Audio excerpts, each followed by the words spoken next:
Okay, so today the plan is to replace the speedometer cable on our 1990 Toyota 4Runner.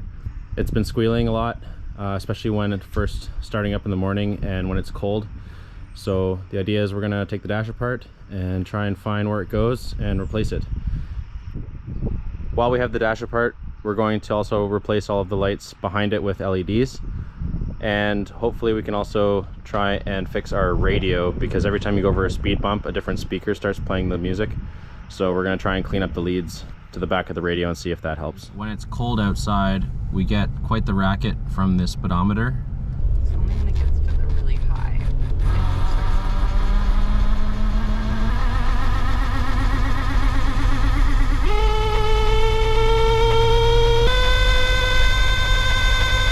So we're going to take the dash apart much in the same way as in our dash light video.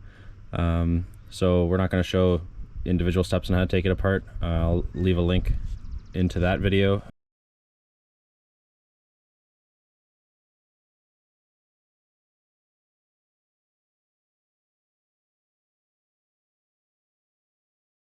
We've got the speedo cable exposed here, and as we wiggle it, we can see underneath the dash here,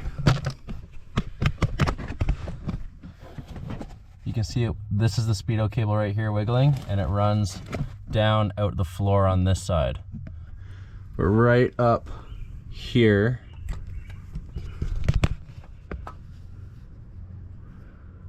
So go ahead and wiggle it. So right there is where the speedo cable comes out the floor. There's where the speedo cable goes into the transmission.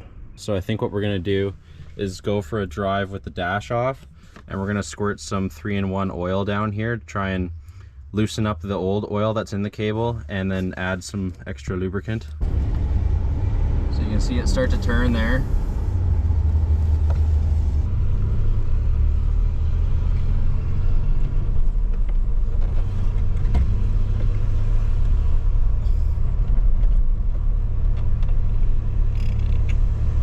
So you can see right here that this is the part that drives the indicator itself, the speedometer, and it has a little bit of play forward and back, and you can see this gap right there. So I'm going to try and squirt a bunch of oil down there, go for another drive, and then hopefully that'll fix the problem. Okay, so we just finished our second drive, and it looks like there's some going down the tube. We've basically emptied the rest of our oil down there, so I think that's as good as she's gonna get. Hopefully it solves the problem. Let's move on to our other projects now. But we need to take this gray part off. There's two little pop tabs, one on each side that you can just remove.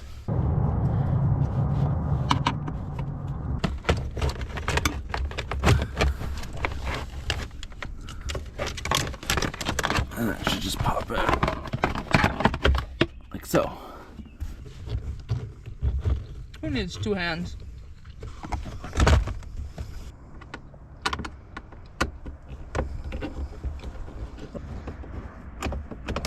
Oh. So in total, there's 1, 2, 3 clips. There's one screw, Phillips head down there, one right up here, one way back here, and then you have enough wiggle room to move the glove box to access the one right up in there. And then this big old thing should pop on out. Wires behind here for the clock, and that just push on the tab and it pops out. We could probably just leave it like this, because really we want to access the radio here. So that allows it to just pop forward. So on the radio, there's 4 Phillips head screws. 1, 2, 3, 4.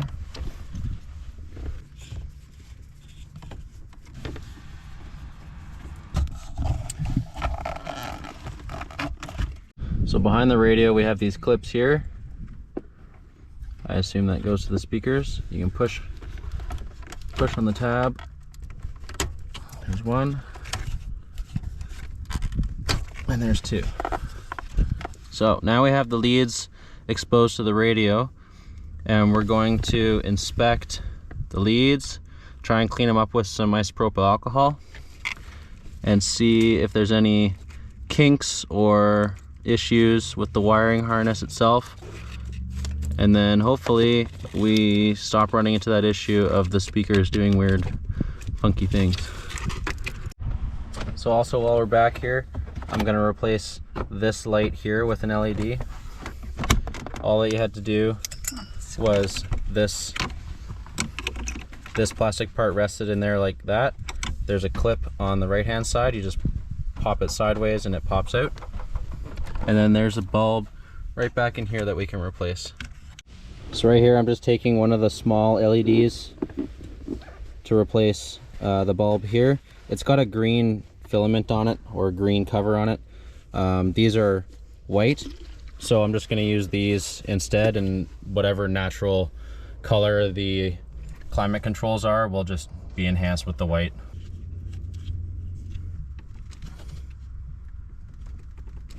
LEDs are directional, so we had to rotate it 180 degrees to put it on. In order to test it, you have to have the dimmer switch connected. I turned the key on and then turned the lights on. So you can see when I turn this, the light will come on. So Ashley's going to continue cleaning up the radio and trying to clean the leads behind it. Meanwhile, here's new Auxito LEDs. We've got 2 packages here of white, just because we're also going to put that on the truck, and then 1 set of red here, and then these are 74 sized LEDs for the small annunciator lights in the dash as well. They're by WLJH. I've already swapped out all the big ones here with Auxitos, just the white ones here, and then I'm going to start working on the annunciator ones for the little WLIH one or LJH ones, just along here. After that, I'm going to connect just the wiring clips up here, and then we'll test the lights to make sure that all the LEDs come on. If not, we're going to switch them 180 degrees and then try them again, and hopefully they all work.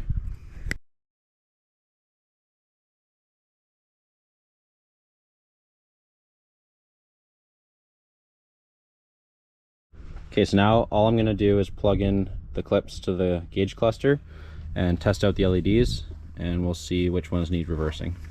This is the clock.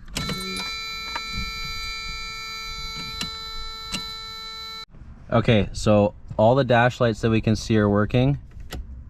We've got the turn signals working. They're now back to green, no longer purple, because they're white. The far ones here are lit up, and for the, we can test and make sure the cruise control light comes on. The cruise control light comes on, check engine light, battery, brake. Not sure about the no seatbelt one, because that one hasn't been coming on. So I might rotate that one around just to see. Now, things that you need to have connected in order for certain lights to work, you have to have the hazards control plugged in for the turn signals, because you can see they come on now, there. You also need to have the dimmer up and running. So what we're gonna do now, that might be a bad bulb in there because we've already rotated it, so we'll swap out the bulb and we'll rotate the rear anti-lock and then run through it. So we've got the rear anti-lock one that comes on. Okay. Good. There we go. Now it comes on. So we got rear anti-lock, seatbelt, brake, battery, check engine. So we had to rotate the 4-wheel drive light around, and now it's working. We've got turn signals, got the behind dash lights.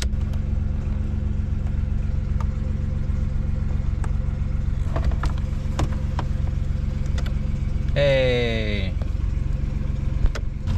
So in order to get the back door light to come on, you gotta come roll the window down and then pop up the, yeah, that works, nice.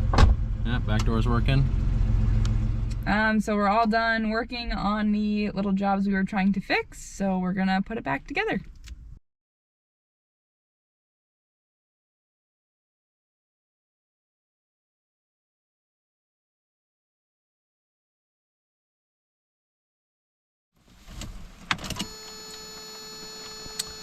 Those are pretty bright.